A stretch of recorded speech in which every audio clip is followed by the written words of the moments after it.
Mr. Speaker. From Florida. Mr. Speaker.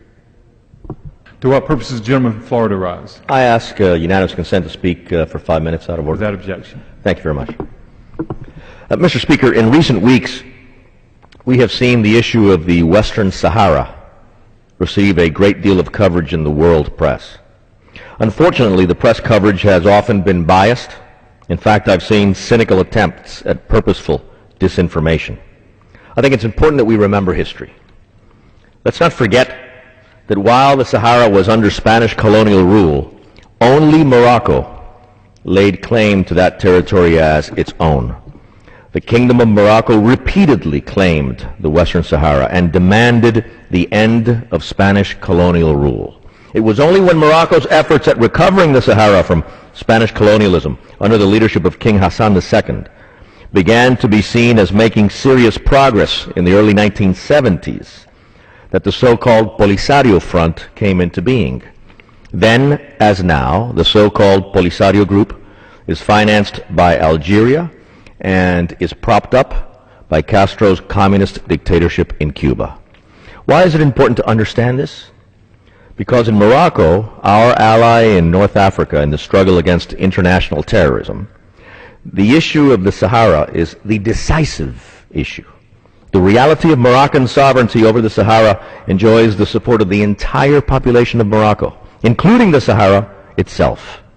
In other words, the issue of the Sahara is the sine qua non, the necessary ingredient for stability and peace in that country of strategic importance in North Africa, our friend and ally Morocco.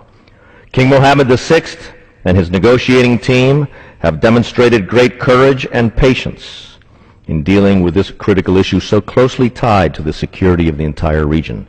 Let us never forget that a make-believe and illusory, a fake microstate in northern Africa would be led by a Castro-Cuban-formed political class which would constitute a minority of the population even within the fake microstate, but would control it through Castro-style repression. Let us never forget that such a microstate would serve as a focal point of regional instability and destabilization, as well as an exporter of terrorism. For over a decade, Mr. Speaker, Morocco has agreed to grant a genuine and profound autonomy to the Sahara under Moroccan sovereignty in order to reach a realistic and definitive solution to this problem. But Algeria and the so-called Polisario continue to insist on the creation of a fake microstate. Majorities in this Congress, comprising both Republicans and Democrats, have spoken clearly in support of our ally Morocco's position on this critical issue in letters we have sent first to President Bush and then to President Obama. The United States, during both administrations and with the strong leadership of Secretary of State Rice and Secretary of State Clinton, has agreed with the position expressed by the overwhelming majority of this Congress.